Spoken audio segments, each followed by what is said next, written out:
Porque para nosotros cuidar tu salud es una responsabilidad compartida.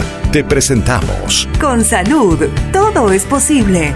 Buenas tardes, buenos días o buenas noches a todas las personas que ya están en sintonía de un nuevo capítulo del podcast, porque con salud todo es posible. Hoy tengo que dar la bienvenida y está en los estudios de Radio Inti, el doctor Darko Sánchez. Doctor, buenas tardes, buenos días o buenas noches para todas las personas que nos están viendo. Bueno, un saludo a todos, un placer estar aquí para aclarar todas las dudas y hablar un poco sobre esta fecha tan importante para los anestesiólogos que acaba de pasar recién. Hablamos del Día del Anestesiólogo y el Día Internacional de la Anestesiología. Sí, así es. Bueno, para remontarnos un poquito a la historia, vamos a contar algunas anécdotas de cómo ha sido el periodo anterior al Día Internacional de la Anestesiología, desde los tiempos antiguos, 4000 años antes de Cristo, por ejemplo, porque el dolor es algo que existe siempre y ha seguido de la mano a la civilización humana, ¿no? Y luego vamos a hablar específicamente de los grandes precursores de la anestesia en el mundo. Y ahí comenzamos justamente, pero primero, coméntenos por favor una breve presentación suya, tanto de su experiencia como de su especialidad. Vale, mi nombre es Darko Sánchez Bacarreza, soy anestesiólogo formado en el Hospital de Clínicas de la Ciudad de La Paz. Luego hice una estancia formativa de neuroanestesia en España, en el Hospital Clínic de Barcelona, y actualmente soy jefe del servicio de quirófano del Hospital Arcoiris. También me desempeño como anestesiólogo en la clínica CIES y soy presidente actual de la Sociedad Paceña de Anestesia. ¿Cómo surge este día? ¿Cómo surge el Día Internacional de la Anestesiología? Bueno, en realidad el Día del Anestesiólogo se recuerda más o menos en base a que el doctor Morton, que es paradójicamente odontólogo, un dentista. Ya. Así es, bueno, tenemos también una parte oscura dentro de la historia de la anestesia. Pero bueno, este doctor Morton realizó por primera vez una extracción dental en la Universidad de Massachusetts bajo anestesia usando el éter, que es un gas anestésico, de manera exitosa, ¿no? Lo realizó sin dolor. Pero en realidad Horace Wells realizó un procedimiento similar con un gas que se llama el óxido nítrico, que lo hizo con fines recreativos. El óxido nitroso es el gas hilarante, el gas de la risa. Pero al realizar esta demostración el paciente gritaba de dolor, entonces quedó desacreditado, ¿no? Pero en realidad la anestesia como tal surge desde los inicios de la humanidad. El hombre siempre ha estado en lucha contra el dolor, ¿no? En tiempos antiguos, para realizar ciertos procedimientos quirúrgicos, por ejemplo, se usaba el alcohol, ¿no? Los emborrachaban a los pacientes hasta perder la conciencia y procedían a operarlos, ¿no? A intervenirlos quirúrgicamente. A veces también los ahorcaban, ¿no? Los asfixiaban hasta que perdían el conocimiento y procedían a operarlos. Pero ya desde la antigüedad, desde la época de los griegos y los persas, se descubrió, por ejemplo, la amapola. ¿Ya? Tomaban jugo de la amapola para reducirse algunas fracturas o curar algunas heridas. Y también había la famosa esponja soporífera que usaban hace más de 500 años con una mezcla de hierbas. Le ponían al paciente y el paciente se dormía, ¿no?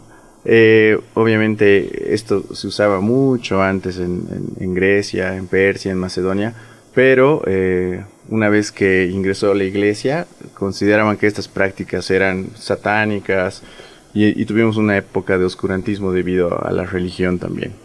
Actualmente es una de las especialidades más jóvenes de la historia de la medicina, pero una de las más importantes, ¿no? En realidad, la cirugía y el tratamiento al paciente ha revolucionado totalmente desde que se eliminó el dolor de la vida de los pacientes, ¿no? Ahora la anestesia dista mucho de lo que era antes. Ahora hay drogas súper seguras, hay drogas intravenosas, hay drogas inhalatorias, hay procedimientos de bloqueos regionales donde el paciente puede estar despierto y le pueden estar realizando un procedimiento que antes era imposible. Era muy complicado. Sí. Ahora, digamos, el paciente entra a quirófano y puede ver o puede en cierta medida ver el movimiento de todos los doctores mientras le están operando. Sí, totalmente. Hay incluso quirófanos equipados con monitores, más o menos como el estudio. Y el paciente está anestesiado, digamos, de la cintura para abajo y puede ver a través de los monitores todo lo que le están haciendo. Oye, qué increíble la evolución que hemos visto desde Grecia, desde los persas, esa época medio oscura donde si hubiéramos mantenido esa evolución, creo que en esos momentos la anestesiología hubiera sido más evolucionada. Totalmente. Bueno, han habido, como en todo, ¿no? Partes oscuras, partes brillantes y también algunas casualidades. Como todo en la humanidad, la mayoría de las cosas vienen de la naturaleza, ¿no? Desde tiempos antiguos habían brebajes y preparados con belladona, amapola y demás, y la gente consumía esto para mitigar su dolor, ¿no? También se han descrito en muchos tratados de Sócrates y demás, gente que era adicta al opio, ¿Ya? y tenían que hacer un tratamiento para quitárselo de encima, así le denominaban, ¿no? Quitarse de encima el opio. Entonces, bueno, actualmente también tenemos muchos anestésicos que son sustancias controladas, pero que, como te decía, han revolucionado la historia de la medicina. Y ahí viene la pregunta para la gente que nos está escuchando y también viendo a través del podcast de Radio Inti. ¿Cuál sería la labor de un anestesiólogo? Vale, es una pregunta interesante debido a que los anestesiólogos no somos muy conocidos. Nuestro trabajo siempre es tras bambalinas, ¿no? El paciente siempre ve lo que hace el cirujano y poco sabe de nosotros. Bueno, decirles a todos que nuestro trabajo creo que es el más importante dentro del quirófano. El trabajo del anestesiólogo empieza desde que la cirugía se programa, ¿no? Llega la programación quirúrgica o el paciente llega a visitarte a la visita preanestésica y tú tienes que evaluar cuántos años tiene, qué antecedentes tiene, si tiene alergias, si ha recibido anestesias antes, cómo le ha ido con estas anestesias, si ha tenido malas experiencias, qué medicamentos está tomando, para ver si alguno de ellos interactúa con los anestésicos que vas a dar y te pueden llevar a traer problemas, ver cómo están todos los órganos, aparatos y sistemas del paciente para cuidarlos durante la cirugía. Entonces, una vez que tienes todos esos datos, tú preparas tu anestesia. La anestesia que sea ideal para el paciente y que sea ideal para que el cirujano pueda realizar su trabajo de manera adecuada, ¿no? Todo esto dentro del marco de la seguridad. Una vez que haces tu visita preanestésica y tienes todo planeado, solicitas algunos exámenes complementarios que te pueden ayudar a guiarte un poco. A verificarte, a ver los datos que te ha dado el paciente. Claro, sí, y también para ver cómo está el estado actual, por ejemplo, los laboratorios. A veces nos dicen, ¿por qué me piden tantas cosas, no, los pacientes? ¿Por qué me tiene que ver el cardiólogo? ¿Por qué me tienen que pedir tantos laboratorios? Es precisamente porque los medicamentos se eliminan o se metabolizan en ciertos órganos y tenemos que ver que esos órganos estén en un estado adecuado para que no tengamos problemas después. Eso es antes de la cirugía. Eso pasa entonces, se toman el tiempo de preguntarle, ¿usted ha sido operado anteriormente? Sí. ¿Qué medicamento le han dado? ¿Con qué anestesia? Esta.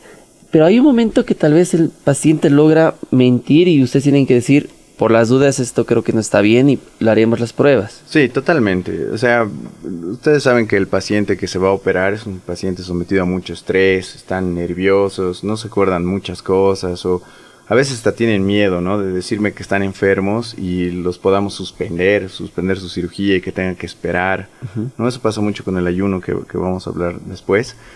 Pero es así, entonces uno tiene que prever absolutamente todo dentro del quirófano para no complicarse. Eso pasa antes de la cirugía, entonces. Antes de la cirugía. Pero ¿cuál es el proceso que se sigue ya durante la cirugía y posterior a la cirugía? Bueno, eso es antes de la cirugía, ¿no? El paciente además firma un consentimiento informado que nos da el permiso de hacerle la anestesia. Le explicamos lo que se le va a hacer, el paciente firma y baja a quirófano. Antes de ingresar a quirófano tenemos una lista de seguridad que se llama checklist, donde te preguntan tu nombre, si conoces a tu cirujano, si conoces a tu anestesiólogo, qué pierna te van a operar, por ejemplo, porque ustedes saben, a veces pasan cosas. ¿Cuál es su pierna que le van a operar? La derecha. Exacto. ¿Seguro? Sí. Exactamente. Y preguntamos otra vez alergias, para que no se nos vaya nada. Luego entra el paciente a quirófano y lo primero que hacemos nosotros es monitorizarlo. Y ahí antes eso, cuando el paciente al momento de alergias para hacer el check baja y dice, me acordé que tengo alergia a esto, ¿les cambia el plan completamente al anestesiólogo? Sí, siempre. Incluso es un poco infrecuente tener alergias durante la cirugía, ¿no?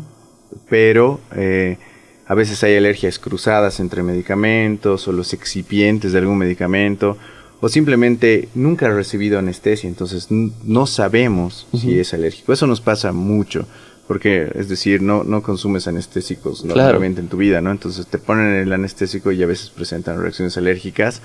que no son predecibles. Y esa es una pregunta que siempre me hacen, ¿no? No voy a tener alergia a la anestesia y tú pues, no sabes. Y para hacer un screening, digamos, de todos los anestésicos que fuéramos a hacer, es un gasto tremendo y muchas veces innecesario, porque la incidencia de alergias no es muy alta, ¿no? El problema es que usamos muchos medicamentos, ¿no? Entonces, ese es el problema. Llega y hace el check y ya ingresan a quirófano. ¿Qué es lo primero que hace un anestesiólogo? Lo primero que hacemos es presentarnos, ¿no? Darle seguridad al paciente, explicarle nuevamente lo que se le va a hacer. ¿Cuántas veces se le explica al paciente en todo el transcurso de lo que se le va a hacer? En realidad, en la visita preanestésica, nosotros, ¿no? Personalmente les explicamos. Luego, en el checklist, el enfermero le pregunta al paciente qué es lo que se le va a hacer para ver si él ha retenido la información y sabe a lo que va a entrar. Y una vez que entra a quirófano, le volvemos a explicar nosotros todo lo que le hacemos, ¿no? Porque el paciente entra con una bata, sin ropa interior, mirando el techo y todos con barbijos, disfrazados, entonces entra asustado. Entonces hay que presentarse, volverle a decir lo que le vamos a hacer y luego lo monitorizamos.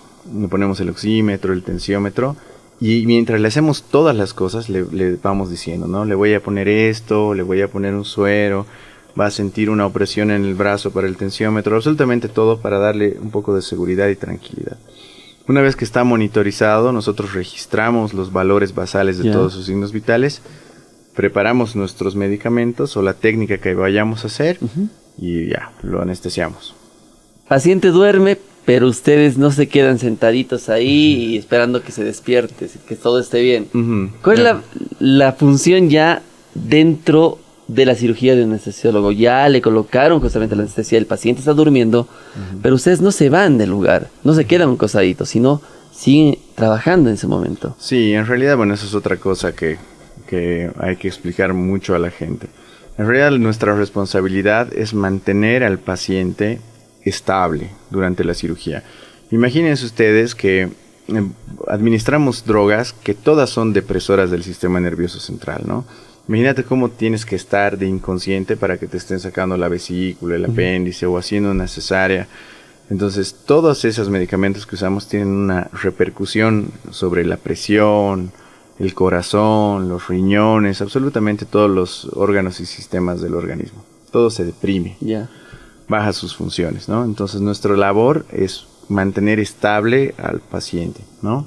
Mantener una buena presión arterial, mantener una buena frecuencia cardíaca, cosa que se le produzca el menor daño posible hemodinámicamente y salga sano, ¿no? Entonces, a veces mucha gente no sabe este asunto.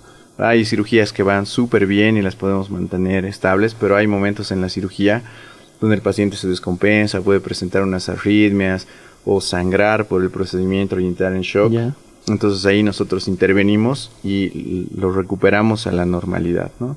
Es un trabajo un poco estresante, hay que tomar decisiones muy rápido, la vida del paciente se te puede ir en cuestión de minutos si es que no tienes el poder de decisión necesario para intervenir de manera adecuada, ¿no? Entonces, muchas veces estas decisiones las tomamos solos, muchas veces el cirujano tampoco se entera porque no tengo por qué estresarlo, ¿no? El cirujano está ahí operando tranquilo, pero el anestesiólogo está por atrás.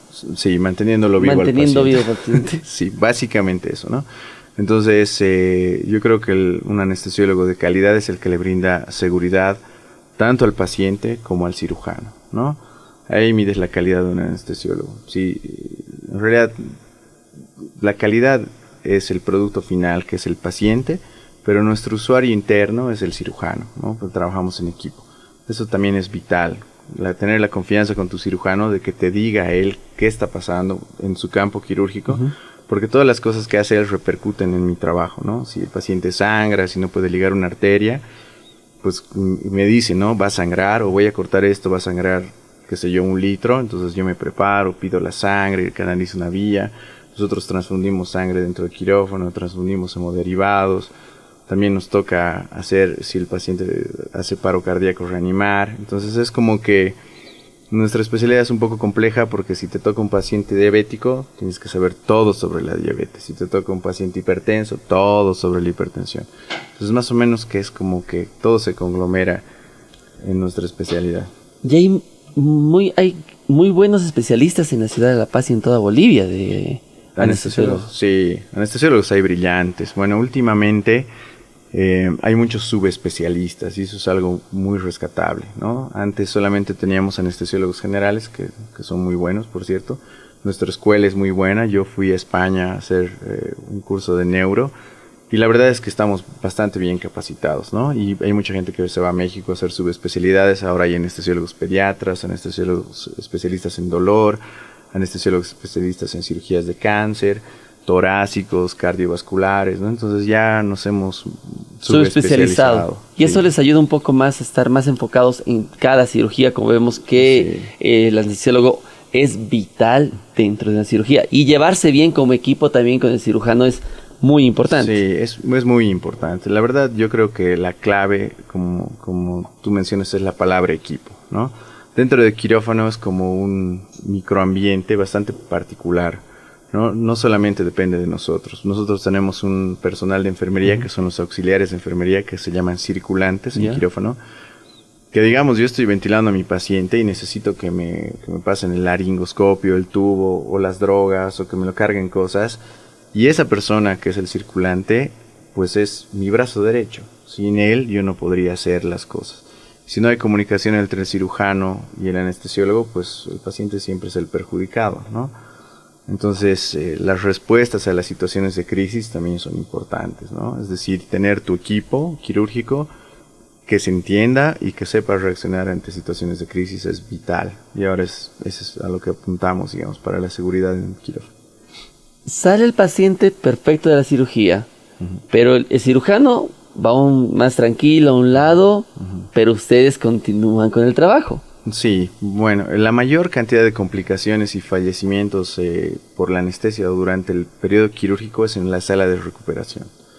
¿De acuerdo? Entonces, ese es el periodo más complicado, el despertar del paciente. Porque pueden pasar muchos accidentes y muchas cosas, ¿no? A veces, por ejemplo, el momento de la extubación, el paciente puede presentar un laringoespasmo y no poder respirar. Entonces, si no tenemos personal capacitado en la sala de recuperación que solucione el problema o nos comunique prontamente, pues podemos tener problemas ahí.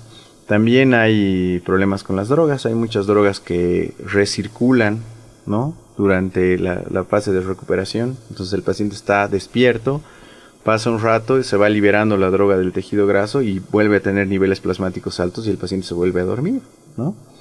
Que puede pasar. Ahora con las nuevas drogas es muy infrecuente, pero puede pasar en algunos pacientes obesos o que tengan algún problema hepático, que no puedan metabolizar las drogas. Entonces tiene que haber en recuperación alguien que los vea y poder solucionar la complicación ahí, ¿no? Es un periodo crítico también. En realidad, poniéndose a pensar, casi todo es crítico, ¿no? Sí. Todo depende de que minimices los riesgos. Menos los riesgos en el transcurso de... Sí, todo el tiempo, hasta que tu paciente suba a piso, ¿no? O sea, hasta que se vaya a su cama y estés seguro de que todo está bien. Y ahí ya ahí entran más tranquilos los anestesiólogos. Sí. O van también en control, por eso tal vez pasa algo así. En realidad, el post-quirúrgico antes era algo un poco ajeno a nosotros, pero actualmente muchos hospitales y muchos servicios tienen lo que es la analgesia postoperatoria, ¿no? Ahora se hace analgesia multimodal, el paciente tiene que salir sin dolor, ¿no? Tenemos algunos hospitales, no puedo hacer publicidad, pero hospitales que tienen la política del paciente sin dolor, ¿no? Un hospital sin dolor. Entonces tu misión también como anestesiólogo es darle toda la medicación necesaria para que el paciente salga a su camita y esté lo más tranquilo posible. Y eso necesita un control, ¿no? Entonces termina la cirugía, tú sales de tu quirófano y le preguntas al paciente cómo está, si le duele, si tiene algunos efectos colaterales de las drogas, si tiene muchas náuseas, si tiene muchos vómitos, si sigue mareado, ¿no? Y ahí lo vas controlando. Las horas postoperatorias críticas son las 3 primeras horas saliendo de quirófano, que hay que estarlo viendo al paciente seguido. Usualmente lo controlan cada 15 minutos, ¿no? Los signos vitales, todo. Así. Qué interesante esta nueva... hay algo que los hospitales estén haciendo a los pacientes, nueva, para que no les duela o para que salgan sin dolor, como dice el doctor. Creo que es una evolución, porque antes era así de...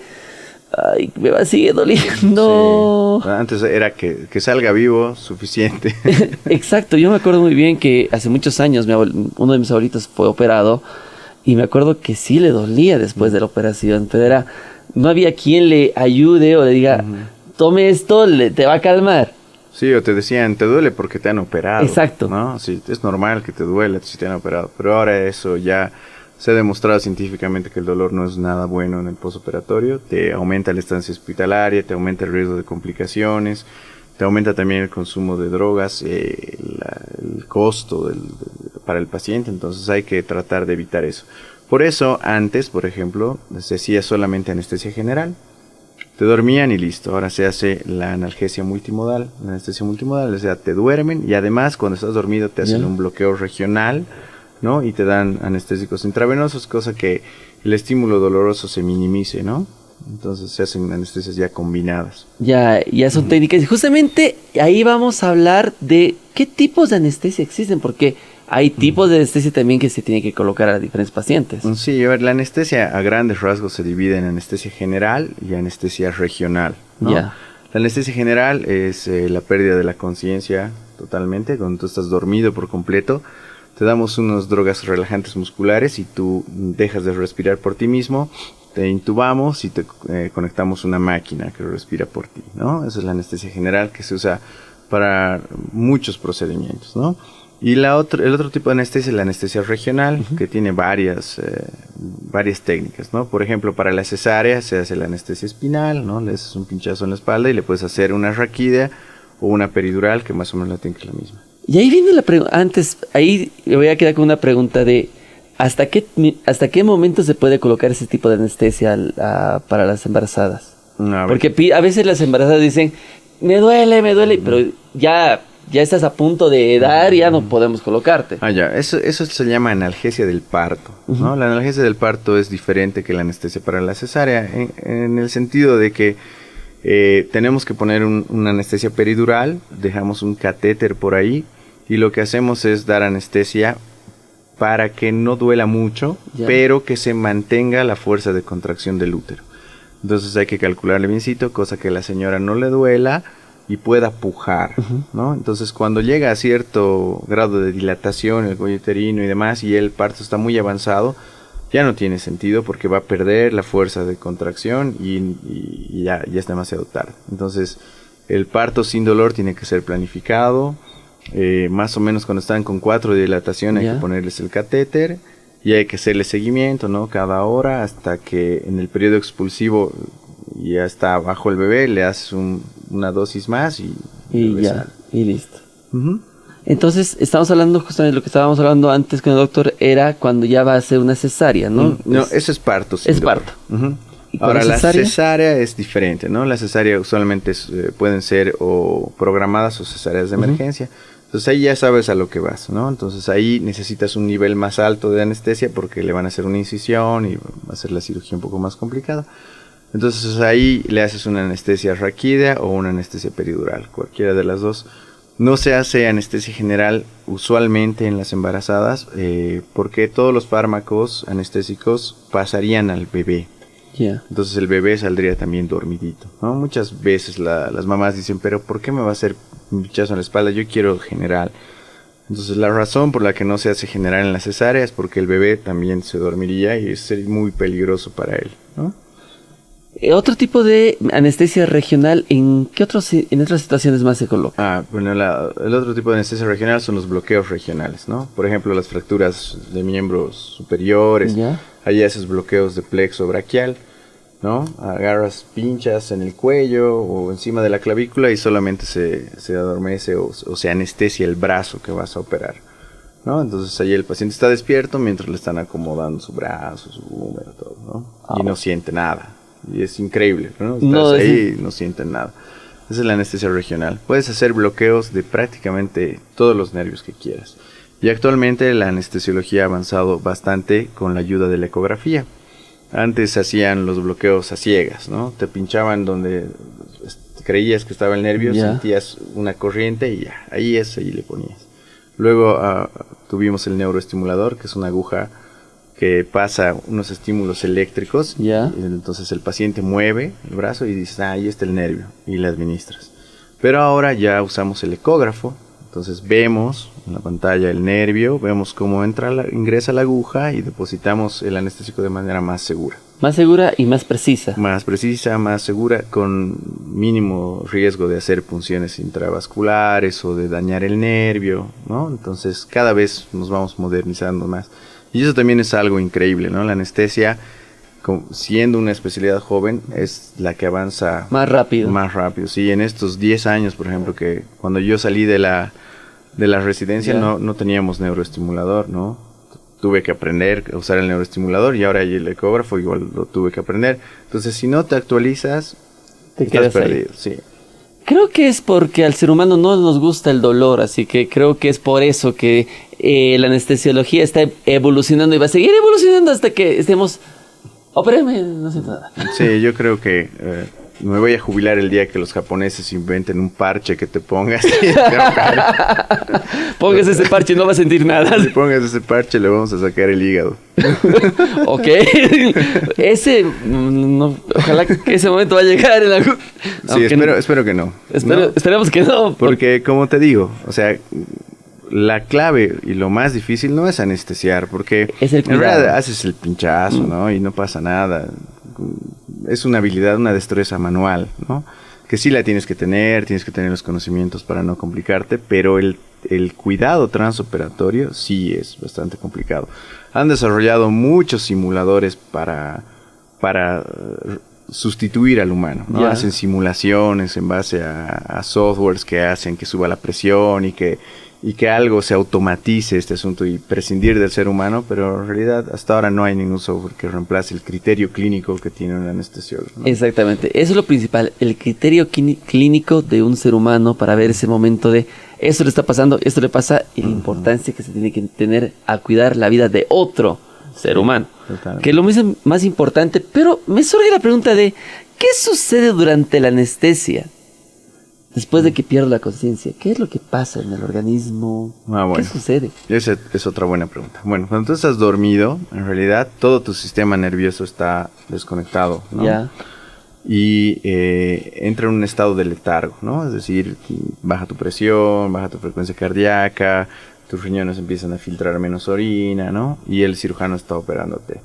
Además, tu organismo libera ciertos factores inflamatorios porque le están causando un daño, ¿no?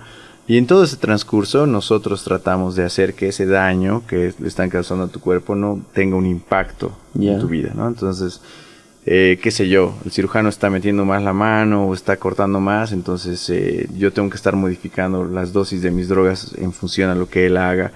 Ya cómo vayas respondiendo tú, hay gente que se hipotensa más, entonces yo tengo que subirle la presión, le doy líquidos, le doy otros fármacos, calculo cuánto estás orinando para ver si tus riñones están funcionando. Entonces es un trabajo arduo, un poco estresante, ¿no? Y siempre demandante. Pero lo bueno es que el paciente se duerme y despierta, ¿no? Como si nada hubiera pasado, y eso es lo mejor, ¿no?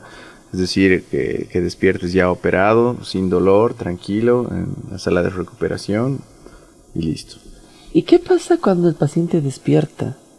¿Durante la cirugía? Ahí va una pregunta. ¿Qué es lo que pasa cuando el paciente despierta durante la cirugía? Bueno, hace mucho tiempo, bueno, no tan mucho tiempo, había este problema que se llama el awareness, ¿no? Es decir, que los pacientes tenían despertares intraoperatorios o recuerdos intraoperatorios. Era un fenómeno muy frecuente, ¿ya? Porque no teníamos una manera de monitorizar qué tan dormido estaba el paciente. Usualmente lo hacemos de manera indirecta, viendo la presión, viendo la frecuencia cardíaca. Pero han empezado a haber muchos juicios respecto a pacientes que se quejaban que tenían traumas psicológicos o que tenían ciertos problemas de depresión después de la cirugía, porque bueno, escuchaban lo que decían los cirujanos, ¿no? O algo porque no estaban suficientemente dormidos. Entonces, en base a esta inquietud, se inventaron hartos dispositivos. El primero de ellos fue el BIS, que es un aparato que te ponen en la frente, que más o menos te hace un electroencefalograma y te lanza un número en base a unos logaritmos para decirte qué tan dormido estás, ¿no? Entonces ahora ya sabemos a ciencia cierta que el paciente está dormido y que no va a tener ningún recuerdo intraoperatorio. Pero antes, pues Sí. antes ya era pues más complicado, ¿no? Ahora se han hecho estudios con muchos anestésicos para ver, no, si le ponemos esto, el paciente va a estar dormido. Y antes pasaba también todo lo contrario, pacientes que estaban demasiado dormidos, ¿no? Más de lo que deberían, y luego tenían algunos problemas a lo largo de su vida, ¿no? Porque en realidad, si te pones a pensar, cuando te duermes, ¿no? Normalmente en tu cama, tu cerebro funciona de una manera. Sí. Cuando estás en coma, ¿no? En coma por un traumatismo craneoencefálico o alguna otra cosa, tu cerebro funciona de otra manera, ¿no? Hay ciertos lugares que están encendidos, por así decirlo, y ciertos lugares que están apagados. Y cuando tú estás anestesiado, hay lugares totalmente diferentes que están encendidos y otros que están apagados. Entonces, no es normal, no es natural, ¿no? Entonces, es algo que todavía tenemos una deuda respecto a la ciencia de ver qué consecuencias tendrá que tu cerebro, lugares de tu cerebro que nunca han estado apagados, se apaguen durante la anestesia, ¿no? Y lugares que nunca han estado encendidos se enciendan durante la anestesia. Entonces es una deuda que tenemos. Y el paciente después de la cirugía sale y se despierta medio perdido de dónde estoy, qué estoy haciendo aquí, o cómo es el contacto ese instante con el paciente. Bueno, pues depende mucho de varios factores, ¿no? Del tipo de cirugía, del tiempo de anestesia, del estado mental del paciente, de su edad. Usualmente los adolescentes son los que despiertan, por así decirlo, como de su primera farra, ¿no? Despiertan excitados, que se quieren sacar todo. Y también nos pasa con los viejitos. Las personas adultas mayores, pues a veces presentan algo que se llama el síndrome confusional agudo. Ya. Que ¿En qué consiste? despiertan excitados, se quieren sacar todo, están desorientados, no saben dónde están, ¿no? Porque los sacas como que de su zona de confort. Y les dura 24 horas, ¿no? Que están así de no reconocen a nadie y el día siguiente están normales, ¿no? Se llama síndrome confusional agudo. Pero el resto de pacientes, la mayoría, pues despierta normal, como de un sueño reparador y sin recuerdos, no se acuerdan nada. Y la mayoría te dicen, ¿ya me han operado? Y tú dices, sí, ya te han operado. ¿En serio? Sí, ¿Qué rato fue? Estás aquí y se tocan, ¿no? Para ver si tienen alguna herida y todo. La mayoría de los pacientes despiertan así, sin problemas. ¿Y existe algún riesgo a la anestesia? Claro. En realidad, esta es otra pregunta que me encanta que siempre hacen los pacientes, ¿no? ¿Me puede garantizar que me va a ir bien? Y yo les digo, no, pues garantízame tú el préstamo de mi casa. No te puedo garantizar. O yo les digo, ¿tú me puedes garantizar que yo voy a llegar sano a mi casa? Pues no, es algo muy complejo porque depende de muchos factores, ¿no? Del organismo, del estado basal del paciente, de las drogas que vayamos a utilizar, de cómo responde el paciente a la cirugía, de lo que vaya a pasar en el transcurso de la cirugía y todo. No te olvides que nada más de entrar a un hospital triplicas el riesgo de que te pase algo. Solo de entrar a la sala de espera de un hospital. Porque hay mucha gente enferma, te puedes contagiar algo y todo, ¿no? Es más seguro volar en un avión que entrar a un hospital, pisar un hospital, ¿no? Y luego imagínate a eso sumarle que te den medicamentos, que te operen, que salgas a recuperación y todas las enfermedades que podrías tener antes de entrar a quirófano. Entonces es algo riesgoso. Pero con todas las cosas que te dije, ¿no? El checklist, una adecuada visita preanestésica, los medicamentos modernos que tenemos ahora, hemos minimizado los riesgos, ¿no? Entonces ahora operarse es una cosa mucho más segura, ¿no? En realidad los accidentes anestésicos ya se han reducido de manera dramática debido a la seguridad de los fármacos, a la experiencia de los anestesiólogos y al buscar estas cosas como la ecografía, por ejemplo, que te comenté, y siempre evolucionar y ver lo mejor para el paciente. Y ahí viene la pregunta que seguro muchos están haciendo, porque el boliviano, seamos sinceros, no va al hospital porque dice, tengo miedo a operarme. Ahora ya se puede decir, pierdan el miedo a operarse porque sí tenemos grandes especialistas anestesiólogos. Sí, totalmente. En realidad, lo peligroso es retrasar tu tratamiento, ¿no? Es decir, mucha gente, por ejemplo, con colelitiasis o con piedras en la vesícula, rezaga Hasta mucho el su cirugía, último. así hasta que está doblado en 8, ¿no? Y ahí es más complicado. Si tú entras con tus primeros síntomas, la vesícula está bien, la cirugía dura 45 minutos, pero cuando tú entras ya mayor, con problemas del corazón, con tu vesícula ya llena de pus, pegada a tu hígado, el tiempo de cirugía es mayor, el sangrado es mayor, entonces tus riesgos aumentan. Pero sí, la anestesia es una práctica segura, es una práctica confiable que brinda un abanico de alternativas, ¿no? Antes era o te hacían en general, o te hacían en general, o te hacían en la... Ahora ya hay muchas técnicas que puedes emplear, combinarlas, muchas drogas que puedes utilizar para asegurar un poquito la vida del paciente. ¿Y cuánto tiempo dura la anestesia en el paciente? Bueno, la anestesia general dura lo que dura la cirugía. Es decir, el cirujano termina, yo apago mis aparatos, dejo de infundir o administrar el fármaco y el paciente se despierta en 2-3 minutos, ¿no? Tú lo programas. Incluso ahora hay unos aparatos para administrar los medicamentos que se llaman las bombas TCI, que significa Target Control Infusion. Yo pongo el peso, la talla, la edad, el sexo del paciente y puedo hacer que mediante un software, la bomba de infusión, le pase al paciente lo que yo quiero. Yo quiero tener 2 nanogramos de remifentanil por ml de tejido cerebral y me lo pasa, ¿no? Más exacto. Totalmente exacto. Incluso cuando la paro me dice paciente despierto en 1 minuto 30 segundos, ¿no? Entonces ya es mucho más seguro, mucho más predecible. Obviamente son equipos un poco caros, pero es algo que necesario, que te brinda seguridad, que te acorta los tiempos de administración de medicamentos y tú ya puedes planificar mejor todas tus cirugías, ¿no? Entonces, ¿y la regional? La regional, dependiendo del anestésico que usas, la concentración del anestésico que usas, ¿no? En ese aspecto tú juegas, ¿no? Entre tu cantidad de droga que usas, tu concentración, para ver cuánto tiempo de bloqueo le das.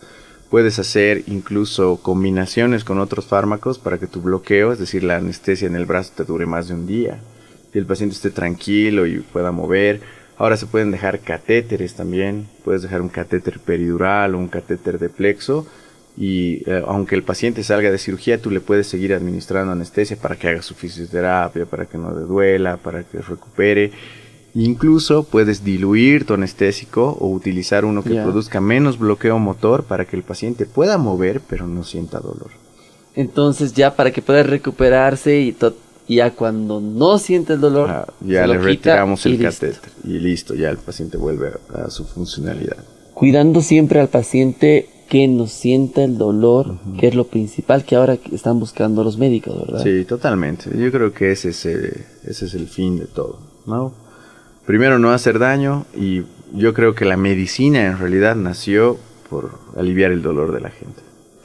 Y antes de una cirugía, de anestesia y todo, ¿hay que hacer ayunos? ¿Cuál es la alimentación que sigue el paciente?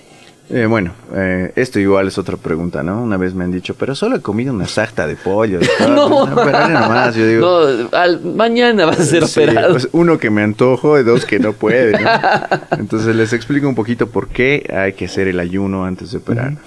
Cuando uno administra drogas anestésicas, usualmente el paciente pierde la conciencia y el esfínter que mantiene la comida, es decir, el músculo que mantiene la comida dentro del estómago se relaja, se suelta. Entonces la comida puede volver, regurgitar, y el paciente puede broncoaspirarse. Bueno, así en lenguaje más común, como los borrachitos cuando se duermen de borrachos y se ahogan, ¿no? O sea, se aspiran. Pasa lo mismo. Entonces es importante el ayuno para evitar este riesgo de aspiración, ¿no? Por ejemplo, antes los dejábamos en ayuno 8 horas a todos, pero ahora ya pues hay muchos estudios y ya está comprobado que, por ejemplo, para líquidos claros, agüita, un matecito, puedes tener solo 2 horas de ayuno. Para la leche materna, 4 horas, porque si no lo dejas al bebé en ayuno prolongado, les baja el azúcar, es más complicado. Para leche de fórmula, que es más difícil de digerir para el bebé, 6 horas. Y para alimentos complejos, 8 horas, ¿no? Entonces, si tú cenas, tienes que esperar 8 horas para operar. Obviamente, esto es para cirugía programada. En cirugía de emergencia, si tu apéndice está inflamado. Llegas a emergencia, está inflamado y dices, comí unas actas, hasta 1 horita. No. ahí nosotros, con ese riesgo, hacemos otro tipo de procedimiento. ¿Y cuál es ese procedimiento? Por ejemplo, si el paciente necesita sí o sí anestesia general, hacemos lo que se llama intubación de secuencia rápida, ¿no? Primero, la intubación tiene que ser rápida, en menos de 15 segundos. Y damos fármacos que hagan su efecto mucho más rápido. Hacemos algunas maniobras más. A veces se vacía el estómago con una sonda. Bueno, es un poco complicado, pero se puede, ¿no? Y básicamente es lo que pasa casi todos los días en los servicios de emergencia. Pero el paciente tiene que estar consciente de que se somete a ese riesgo. O, si es posible, se evita la anestesia general y se hacen bloqueos regionales, otro para evitarse el riesgo de broncoaspiración. Y una vez que llegue el paciente, administramos medicamentos que hagan que el estómago se vacíe un poquito más rápido. ¿Y cuál es la función? Entonces, en emergencias, el anestesiólogo también tiene que estar más atento a cualquier instante.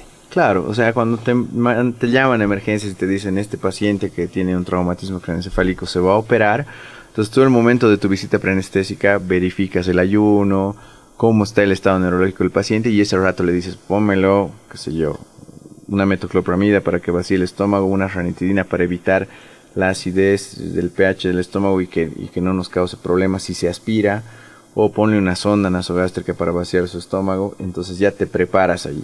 Y cuando sube a quirófano, tú ya le haces la intubación de secuencia rápida para que no se aspire el paciente. Hay algunos momentos que voy a comparar que ves muchas series de doctores en televisión, ves que entran inmediatamente a un quirófano a operar por algún accidente. ¿Pasa también en la vida real? Pasa muy frecuentemente, especialmente con pacientes de neuro, en pacientes con traumatismos, con amputaciones traumáticas, por ejemplo. Yo trabajo en un hospital en el que nos llegan todos los accidentes de los yungas, por ejemplo. Y hay momentos en que el paciente entra directo al quirófano, así como está. ¿Y el anestesiólogo qué hace ese instante? Bueno, pues ese rato evalúas rápido y si la urgencia del paciente, por ejemplo, de neuro es drenar ese hematoma, pues aseguras la vía aérea, es decir, lo intubas rápido, lo conectas a la máquina, lo estabilizas y sobre el acto ya vas haciendo el resto de las cosas, ¿no? Aquí empiezas por el final, pero no tienes que descuidar el resto, ¿no? Por eso es muy importante que los hospitales estén capacitados para recibir ese tipo de pacientes. Y tu equipo de respuesta, como te dije, tiene que ser así. Yo digo, tengo un paciente así, y ya todo el equipo automáticamente se mueve para esa salvedad. Y también es importante la atención prehospitalaria. Es decir, no me van a traer un hospital que no tiene los recursos para solucionar esas cosas. No me lo van a llevar un paciente ahí, ¿no? Tiene que ir a un hospital especializado. Entonces, desde la ambulancia y ver dónde lo van a llevar el paciente es vital para que el paciente sobreviva y se trate oportunamente.